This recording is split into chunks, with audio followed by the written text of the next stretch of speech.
down in chat box. Don't speak in between when the speaker is speaking or the moderator is speaking. If you want to speak anything, you just raise your hand and put up whatever the question is, if the moderator allows you or the speaker allows you. And if you think that you'll forget and you need to put the question right now, just write it in the chat box. We will note it down and we'll put the question forward. Okay.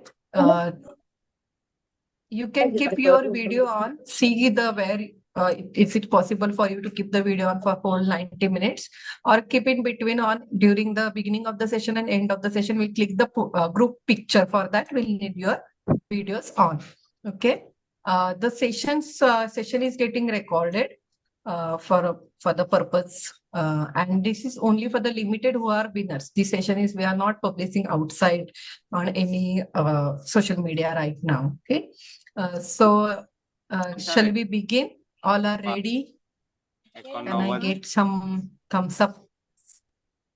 हम लोग शुरू कर सकते हैं, सब लोग हैं साथ में, क्योंकि हमारे साथ अभी ज्वाइन हो चुके हैं अपने आज के moderators. Okay, so yes, so today आज का जो सेशन है हमारा MSME special provisions on leveraging government scheme subsidies and initiatives. So आज के हमारे साथ मॉडरेटर है MN Sanyal sir. MN Sanyal, he is a Fulbright fellow with over 3 decades of leadership experience. He specializes in corporate strategy, philanthropy, and sustainability, addressing inequities in education, environmental protection, entrepreneurship development, and healthcare. He also has a long experience in ESG and corporate social responsibilities initiatives with different industries like Merino Industries, Thermax Foundation. He has developed certain flagship sustainable programs also according to UN Sustainable Development Goals. With his leadership, he has, with one of the organizations, he launched the first sustainability report and received the prestigious Prithvi Award in 2023 and 2024. So he is a CEO of YouthAid Foundation at present. I welcome sir and hand over session to you. Hindi में थोड़ा सा बता देती हूँ. MN Sanyal sir आज के moderator है हमारे सेशन के.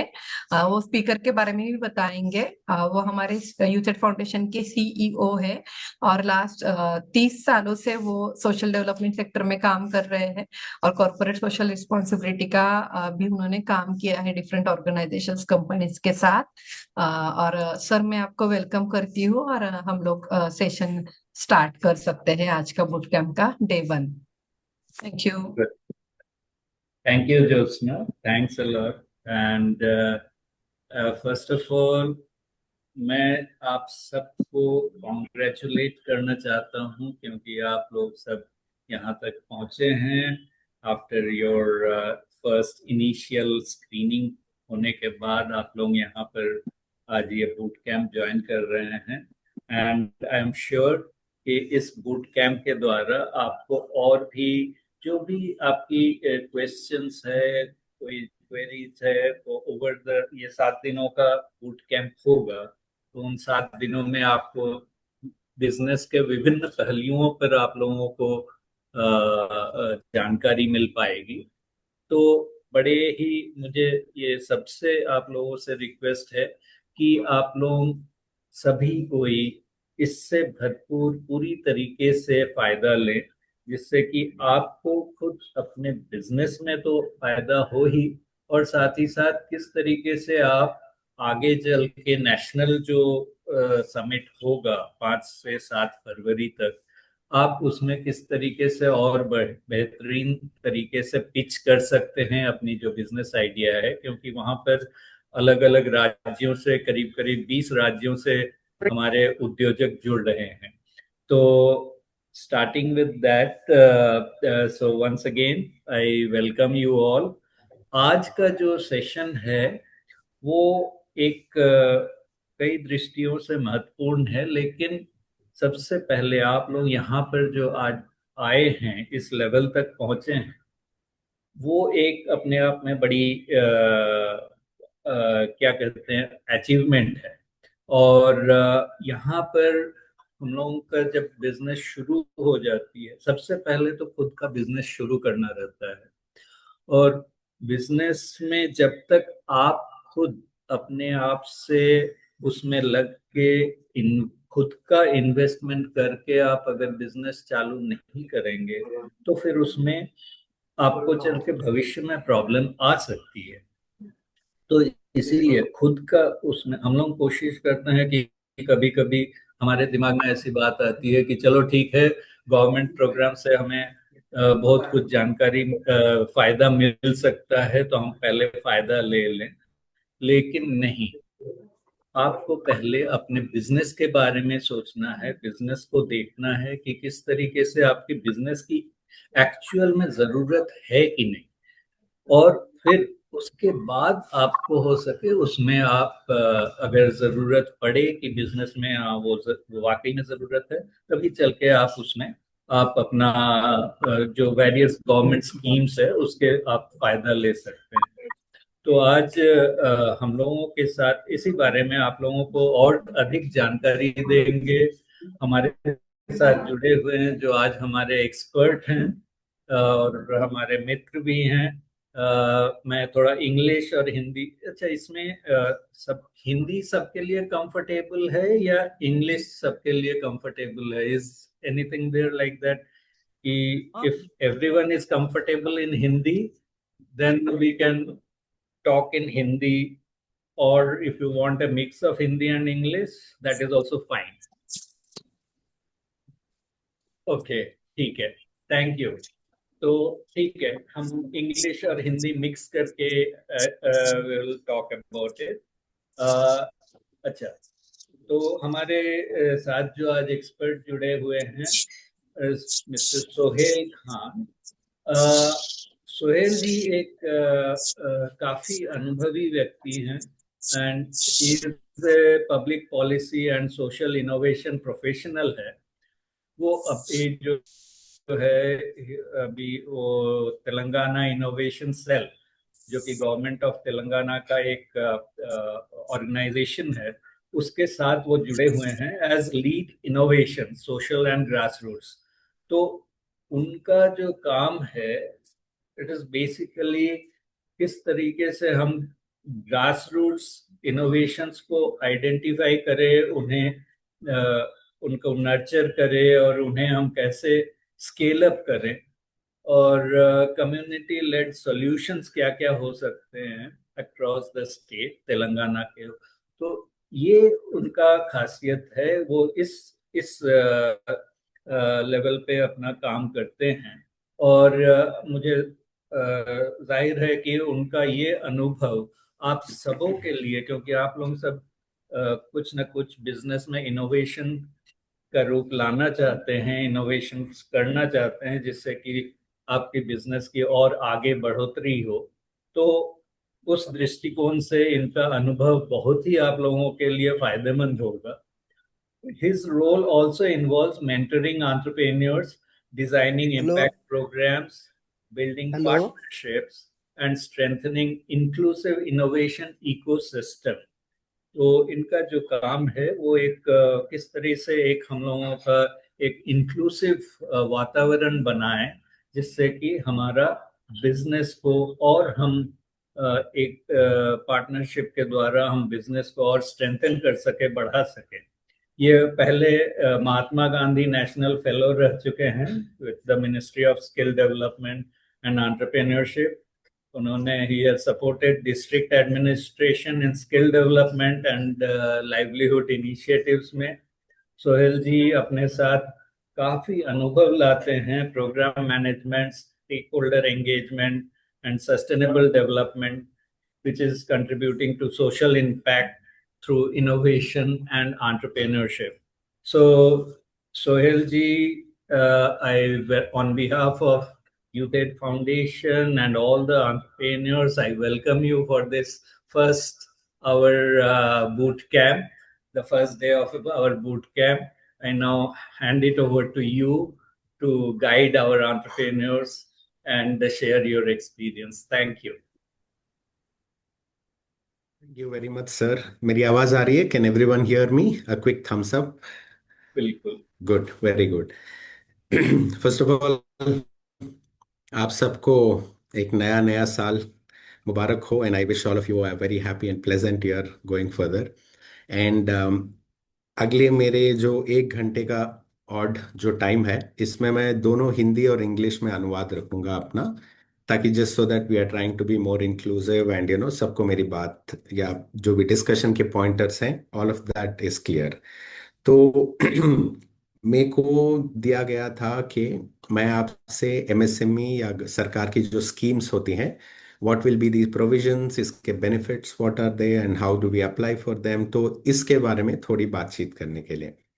बट क्योंकि आई बूट कैंप का ये फर्स्ट सेशन है, I have also been told कि थोड़ा we also have to discuss on the importance of what is entrepreneurship या why is that important, and just a background of it. So I will start with a story. ये बड़ी interesting कहानी है।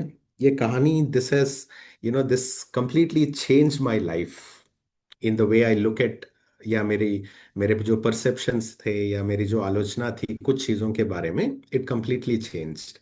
सो जैसे sir कह रहे थे, I was working as a Mahatma Gandhi national fellow. Telangana के 3 जिलों के डिस्ट्रिक्ट कलेक्टर को मैं उनके जो लाइवलीहुड स्किलिंग एंड उसके साथ साथ रूरल एंटरप्रेन्योरशिप की जो अपॉर्चुनिटीज हैं, उनके इनिशिएटिव्स डिजाइन करना and advising and guiding the different district officers on it's implementation, तो मैं एक एडवाइजर के तौर पे काम कर रहा था।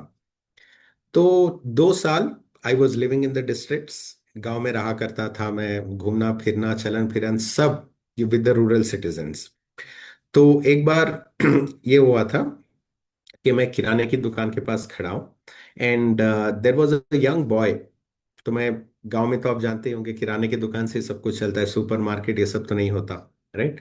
सो मैं खड़ा हूँ एंड देन मैं I am buying my groceries.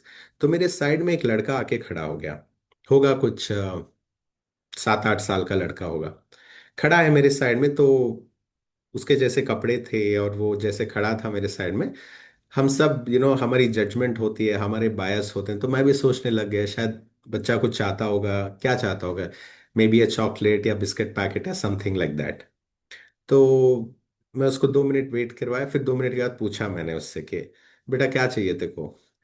तो मेरे को लगा वो बिस्किट या चॉकलेट पूंगेगा, and then he tells me कि भैया मेरे को एक दूध का पैकेट दिला देना। तो मैं थोड़ा हैरान हुआ। तो मैंने बोला कि अच्छा ठीक है, 2 मिनट रुक जा, मेरे को अपना काम खत्म करने दे, then I will get you whatever you need. And when I said that, immediately वो भाग के गया और अपने एक और दोस्त को साथ ले आया। एंड उसके बाद जब मैं इसके लिए दूध की पैकेट खरीद रहा था, दिस अदर बॉय, इसके साथ जो एक और 7-8 साल का लड़का था, उसका दोस्त, तो वो पूछने लगे भैया आप इसको दूध की पैकेट दिला रहे हैं, मेरे को भी कुछ दिला दो करके। तो then I asked the first boy जिसका नाम आसिफ था।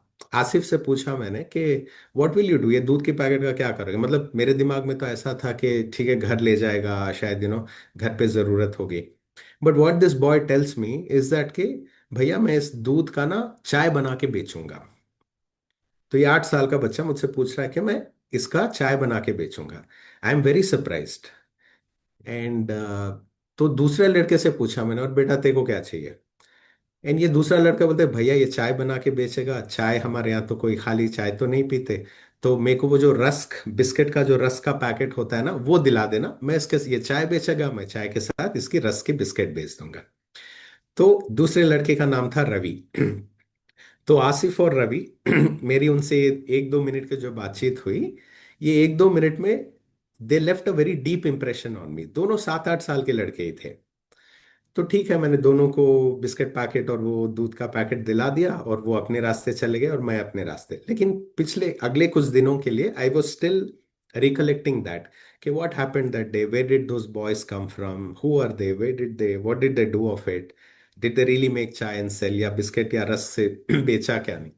तो कुछ दिन के बाद ऐसा ये हो गया कि वहां की जो एक चाय की टपरी थी, उस चाय की टपरी के पास I see the same two boys going to the chai wala, and चाय वाले के साथ कुछ बात कर रहे हैं, कुछ चीजों का एक्सचेंज हुआ, and then those boys left. तो मैं चाय वाले के पास गया, and I asked the chai वाला कि व्हाट डिड दिस बॉयज, ये 2 लड़के आपके पास जो आए थे, ये क्या क्या बातचीत हुई आपकी उनसे। तो चाय वाला बोलने लग गया कि सर मैं नहीं जानता कि लड़के कौन है। आए, बोला कि भैया मैं आपको 10 रुपए दूंगा, और एक दूध की पैकेट भी दूंगा, इसकी आप चाय बना दो एंड प्लीज उसको इस फ्लास्क में डाल के दे देना। तो आई वॉज सरप्राइज्ड अगेन। तो देन आई आस्क्ड हिम कि आपने क्या किया। तो बोला कि देखो बच्चे थे, एंड ऐसी रिक्वेस्ट कोई nobody comes with this request every day. So what he did, I didn't take 10 rupees from them, but मैंने उनको चाय बना के दे दी और वो फ्लास्क में भर के खुशी खुशी दोनों लड़के चले गए। अब ये फिर से मेरे लिए काफी सरप्राइजिंग चीज थी। अब तो मैं उन दो लड़कों को धीरे धीरे फॉलो करने लग गया। एंड वो लड़के चलते गए और गांव के बाहर एक कंस्ट्रक्शन का साइट था वहां पे। हमारे गांव में चबूतरा नहीं होता, हम तेलुगु में उसको रच्चा बंडा कहते हैं, बट एक चबूतरे के पास गए, पेड़ के नीचे बैठ गए, अपना वो चाय का फ्लास्क रख लिया, बिस्किट रख ली, और उसके 10-15 मिनट के बाद वहां से कुछ लोग जो कंस्ट्रक्शन साइट के पास थे, लोग आने लग गए। और ये दोनों लड़के उनको चाय और ये रस्क देने लग गए। लोग पी लिया और चल बदे। तो कुछ देर के बाद अगेन मैं गया, उनमें से एक से पूछा मैंने कि तो ये चाय यहाँ से लड़के कब से बेच रहे हैं। बोलने लगे कि ये 3-4 दिन से आ रहे हैं हमारे यहाँ। तो देन आई आस्क्ड देम कि कितने की बेची चाय। तो बोला कि 10 रुपए। तो उसके बाद देन आई टेल देम कि अच्छा फिर वहां पे टपरी पे तो 5 रुपए के मिलते हैं, यहाँ पे आप 10 रुपए के क्यों लेते हो। तो बोलने लगे कि सर देखो, आधे घंटे का हमें ब्रेक मिलता है चाय के लिए, और इस आधे घंटे के ब्रेक में if we have to walk till the chai wala place and come back, इसी में 20 मिनट निकल जाते हैं। तो ये लड़के हमारे यहाँ ही चाय ले आते हैं। और दूसरी बात देखिए, भले ही हम चाय के 10 रुपए दे रहे हैं, लेकिन 10 रुपए में चाय के साथ ये दो रस्क फ्री देते हैं सबको, राइट। तो I was again very surprised. ये एक के बाद एक इतना गहरा मेरे पे प्रभाव पड़ा जा रहा था कि यार ये लड़की मतलब इनकी आलोचना हो और देयर थॉट प्रोसेस हो क्या है कैसे करके। तो उसके बाद ये लड़के चलने लगे। तो मैंने उन दो लड़कों को पूछा और फाइनली पूछ दिया मैंने उनसे कि ये यार तुम लोग हो कौन, आते कहाँ से हो, करते क्या हो, ये चाय का ये क्या, what is this business and whatever you are doing करके। तो दिन से कुछ नहीं भैया, हम लोग यहाँ पे चाय बेचते हैं, तो 3-4 दिन से आ रहे हैं और हम लोग भी घर जाते हैं, 20-20 रुपए हमारे बच जाते हैं, तो हम घर ले जाके हमारी मम्मी को दे देते हैं करके बात करने लगे। तो पूछा मैंने कि लाइक काफी सारी चीजें तो आप कर सकते थे, लेकिन ये चाय बेचना ये सब आप क्यों कर रहे हो। तो वो लड़के मुझसे बोलने लगे कि भैया देखो, ये जो कंस्ट्रक्शन के वर्कर हैं, तो यहाँ पे काम करने आते हैं, हम देखते हैं कि इनकी जो बोली है, this is not something that we speak, हमारे यहाँ ये इनकी भाषा नहीं बोली जाती। तो हम इतना समझ गए कि ये कहीं और से आए हैं।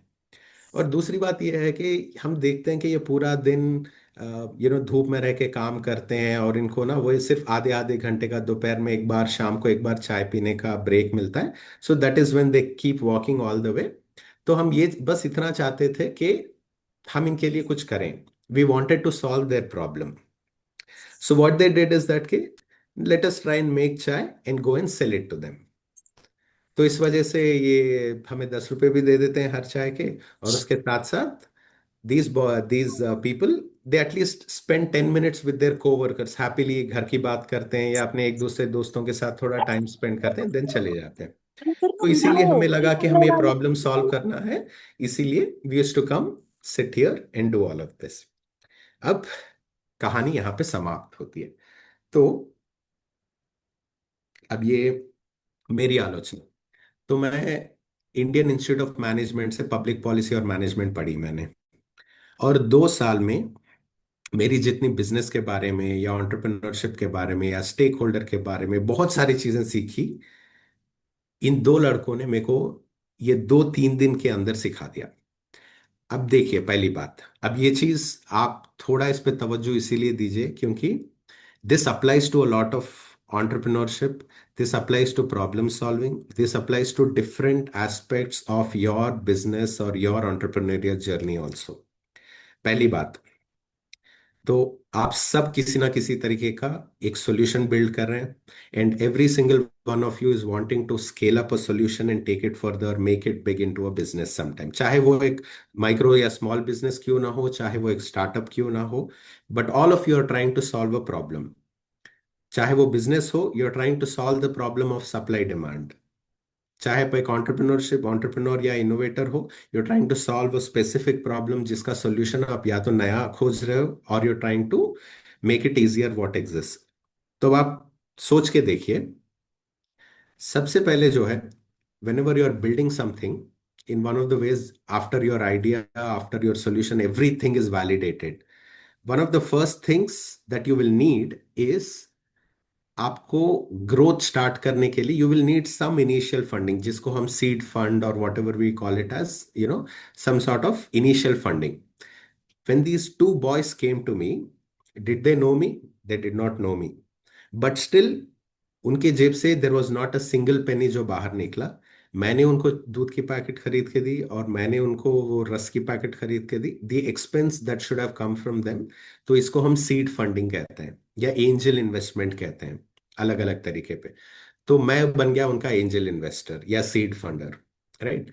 सेकेंड स्टेप is that के whenever you're trying to run a business or make a business, आप जानते हो you cannot do it alone. You always need partners. You always need different other agencies who can support your business.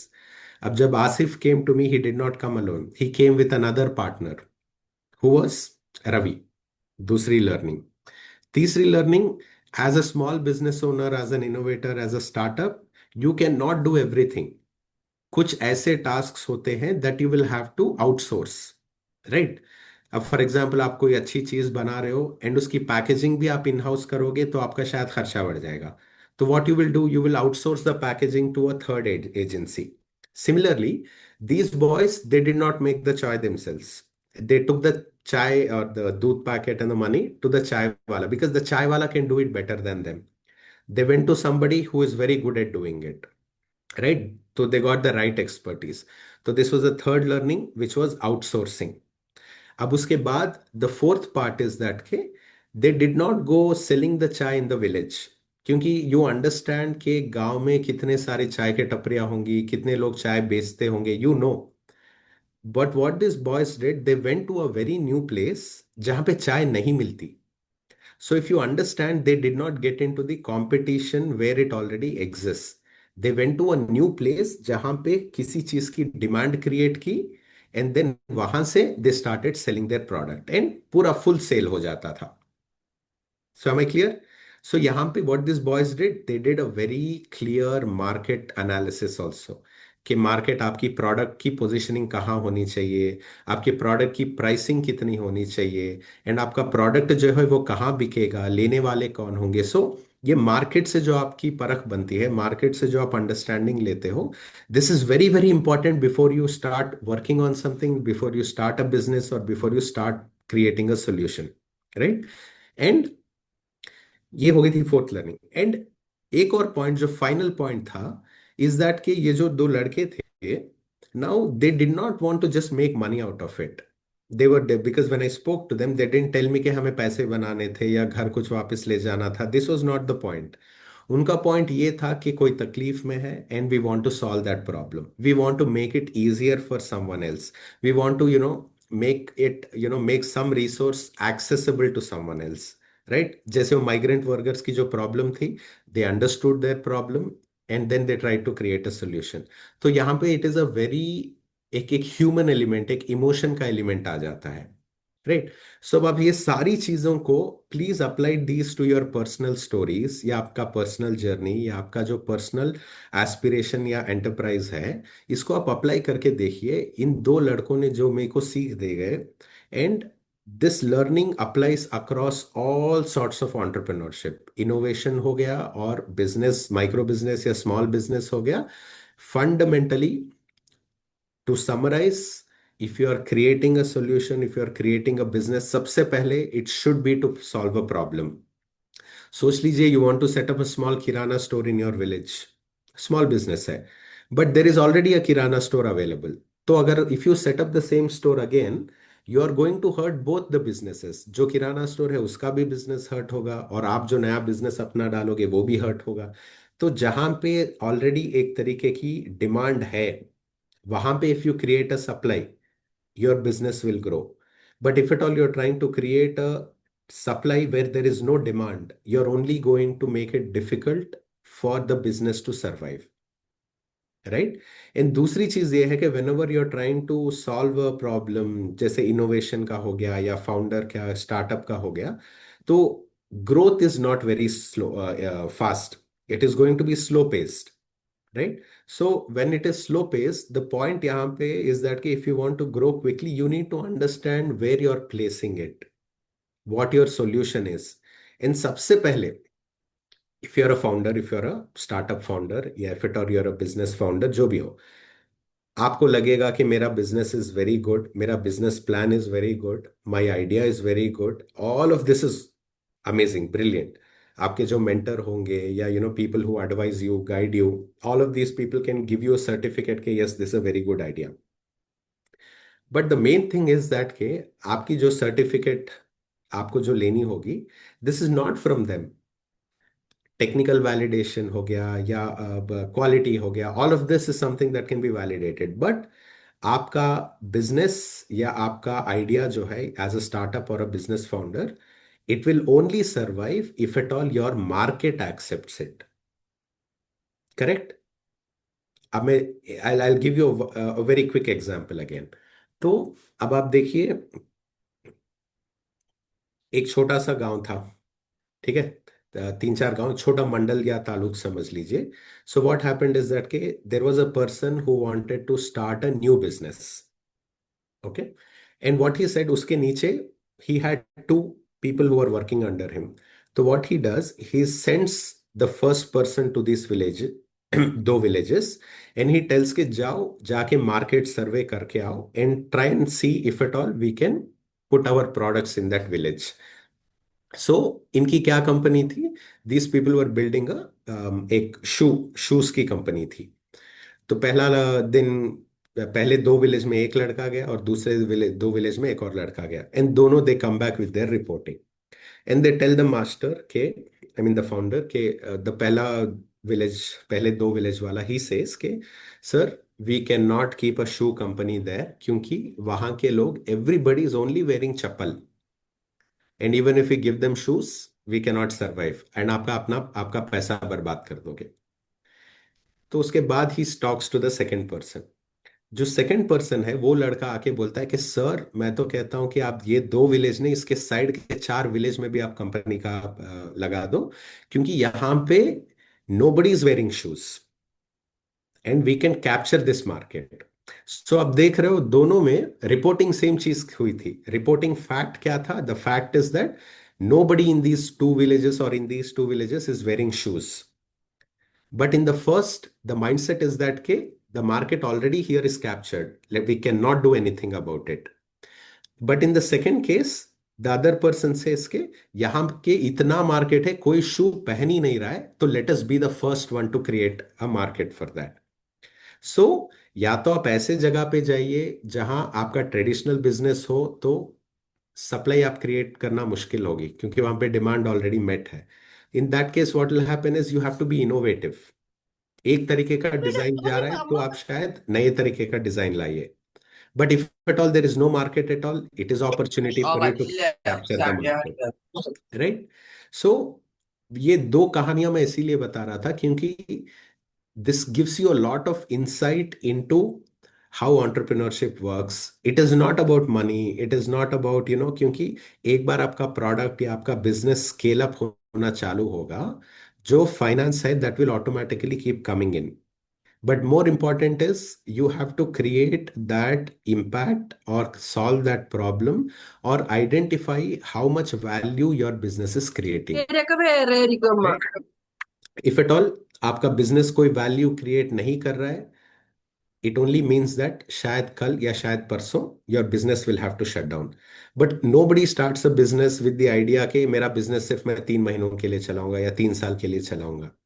So focus always on आप किस तरीके का problem solve कर रहे हो, if at all you're a founder or a startup, और focus on how you create a market space if at all you are a business, small business, right? तो with this I just wanted to give thoda overview, right? A little overview on what the business mindset कैसा होता है, and how we can how we are supposed to approach. And मेरे career में लगभग देखिए, I must have spoken at least to 1500 से around 2000 founders, startups, grassroots innovators, everybody. And in 2000 में से there are only maybe 100 to 120 startups या innovators which have scaled up, which have successfully grown as a business. And ये क्यों है? Because it is not easy to run a business, all of you know that. इसमें there is a lot of risk involve, there is a lot of emotion involve, it's lot of time involve. But ये जो 120 businesses that are successful that I'm talking about, 10%, almost 10%, 8 to 10% का ही success rate है. But यहाँ पे point ये है कि ये 8 से 10% इसीलिए सक्सेसफुल थे क्योंकि दे वेरी वेल न्यू के what they are solving, who they are doing it for, and if at all you're a small business, they had an absolute clarity on हमारी प्रोडक्ट की प्लेसमेंट कहाँ होगी या हमारे product से हम value कैसे ऐड कर रहे हैं. वन स्मॉल एग्जांपल अगेन, जब मैं I was working in the rural districts में ना, जिन डिस्ट्रिक्ट्स में मैं काम कर रहा था वहां पे पैडी, चावल, राइस का बहुत ज्यादा कल्टीवेशन हुआ करता था. तो व्हाट वुड हैपन इज, जो फार्मर्स राइस को हार्वेस्ट करने के बाद सीधा वो राइस मिल में भेजा करते थे, और राइस मिल से वहां से जो मिलर होता था वो पॉलिश करके ही would sell in the market. So ज्यादा प्राइसिंग या जब प्रॉफिट मार्जिन होती थी वो ये मिडिलमैन, ये बीच वाले जो होते हैं, या फिर राइस मिल का जो ओनर होता है ये बना लेता था. और जो किसान या जो फार्मर होते थे उनको क्या मिलती थी? ഓൺ ചെയ്തോ एमएसपी. എനിക്ക് ഡൗൺലോഡ് ചെയ്ത് सिर्फ മാറ്റടാ. सिर्फ minimum support price is what उनको मिलती थी. कितनी थी? पर क्विंटल 100 किलो का उनका 1200 रुपये कुछ मिलता था बस. बट वही राइस मिल से होके आगे जाने के बाद ऑलमोस्ट 4 से 5 गुना उसका रेट बढ़ जाता था. सही है. तो हमने क्या किया जिले में, तो यहाँ पे वैल्यू एडिशन की बात आ गई थी. तो हम किसान का जो इनकम है उसको कैसे, हाउ कैन वी इंप्रूव ഇത് दैट? ഓഫ് ചെയ്ത് एक ഈ സാധനം एग्जांपल. ഓഫ് ചെയ്യും. So what we did is that for example अब राइस को निकालने के बाद राइस का जो छिलका होता है बाहर, chaff, we got fodder. Fodder बनाने के बाद एक रेवेन्यू स्ट्रीम ये बन गई कि it became feed and fodder for the cattle. दूसरा, जो राइस टूट जाता था उससे हम राइस ब्रान ऑयल बनाया करते थे. राइस ब्रान ऑयल बनाने के बाद उसका वैल्यू 3 गुना बढ़ जाता था एज कंप्रेस्ड ऑयल. और राइस के साथ अगेन यूजुअली जो पफ्ड राइस या मरमरा नहीं कहते, जो पोहे में यूज करते हैं बनाने के लिए, उसकी वैल्यू तो ऑलमोस्ट 4 to 5 टाइम्स बढ़ जाती थी प्राइस. तो आप समझ रहे हो कि सेम प्रोडक्ट है, primary product is the same thing, but because of value addition income बढ़ जाती थी, डिमांड बढ़ जाती थी. और तेलंगाना से, ऑल्दो पोहा, अगर अगर आप देखोगे पोहा का सबसे हाईएस्ट जो कंजम्पशन है वो महाराष्ट्र में होता है इंडिया में. और तेलंगाना में तो लोग खाते भी नहीं है ज्यादा. लेकिन तेलंगाना के इन डिस्ट्रिक्ट्स की जो मैं बात कर रहा हूँ वहां से पोहा और जो मरमरा या पफ्ड राइस होता है वो महाराष्ट्र एक्सपोर्ट हुआ करता था. एंड जब चीज एक्सपोर्ट होती थी तब उनकी इनकम ऑलमोस्ट 4 से 5 टाइम बढ़ जाती थी. तो आप समझ रहे हो, you understand these 3 stories that I talk to you about. Again, first Asif और रवि की जो स्टोरी थी. दूसरा, वो जो शू मेकर जो कंपनी रखना चाहता था और उसके 2 सबॉर्डिनेट की स्टोरी थी. और ये थर्ड स्टोरी जो राइस की मैं बता रहा हूँ तेलंगाना के कुछ डिस्ट्रिक्ट से. इन तीनों में से आप सोचिए कि एक एंटरप्रेन्योरशिप की स्पिरिट हो गई, या एक स्मॉल बिजनेस ओनर का इनकम जनरेशन और सप्लाइंग का डिमांड हो गया. और मोर इम्पॉर्टेंटली आप एक बिजनेस को सस्टेन करने के लिए how you are going to diversify the market and also at the same time create more value as a business. The more value you create as a business, only then your business will survive in the market. वरना आजकल का तो इतना competition है कि आप अगर आज कुछ something, you make something new today, somebody else will come up with something better tomorrow and your business will go out. If at all that should not happen, you should continuously try to make more value addition. That could be in terms of how you are solving the problem, or that could be more in terms of what kind of new market you are capturing or new product you are making, or more importantly, it could also be the very human emotion. एक चाय की टपरी के पास लोग इसीलिए जाते हैं क्योंकि वहां पे चाय तो घटिया मिलती होगी, बट लोग वहां इसीलिए आते हैं क्योंकि जो चाय वाला है वो सबसे बहुत अच्छे से बात करता है. ये ह्यूमन इमोशन भी आ जाता है. So it could be individually this, or it could be a combination of all of this. But point is business survive करना है, स्टार्टअप ग्रोथ लेना है, स्केल अप होना है. It means a lot of effort, mind and emotion also has to go into that. Good. अपन की हो जाएगी So आराम भाई. now what I will do, given अब ये जो कॉन्टेक्स्ट मैंने सेट किया है अबाउट entrepreneurship हो गया, या स्मॉल बिजनेसेस हो गए, या अबाउट एडिंग वैल्यू और जनरेटिंग इकोनॉमी और क्रिएटिंग जॉब्स, ये सब चीज़ों का this was just a brief overview.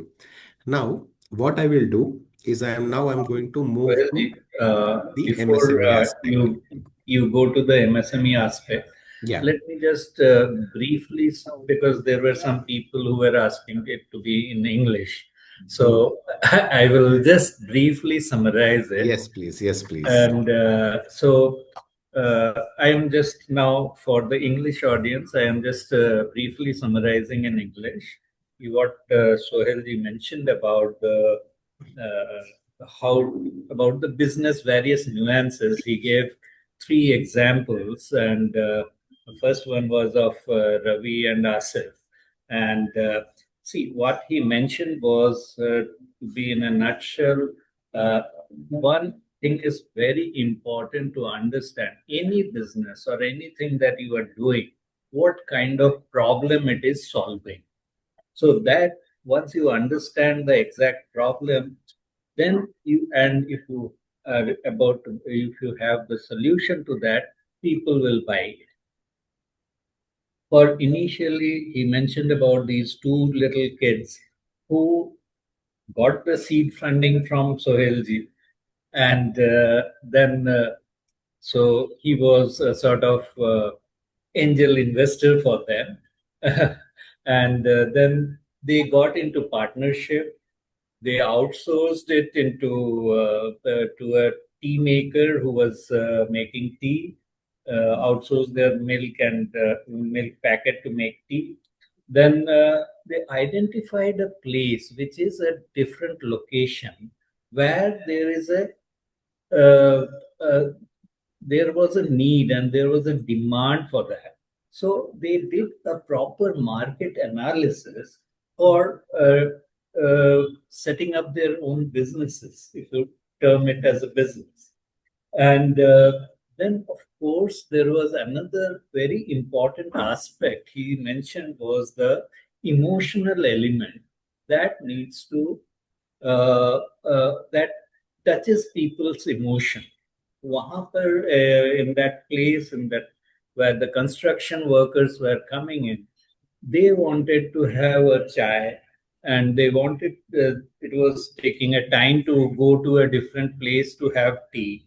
And so they identified that emotion, and they got their businesses, they touched that emotion of the people, and then started doing their business over there.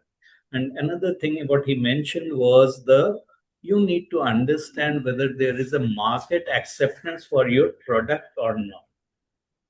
So he then gave the second example of the market survey of the shoe business, that he sent 2 boys in this place, and they came back with different perspectives altogether. That is, whether the business, one got back saying that because everyone is wearing chappal over there, so the shoe is not required at all. Means there won't be any demand for shoe because people are habituated with the chappals and they are wearing the chappals. Whereas the other guy who came back saying that no, there is people are wearing chappal, but there is a huge new market potential for that to start a shoe business over there. While we below answer. So, so so that is how one has to understand what kind of perspective you have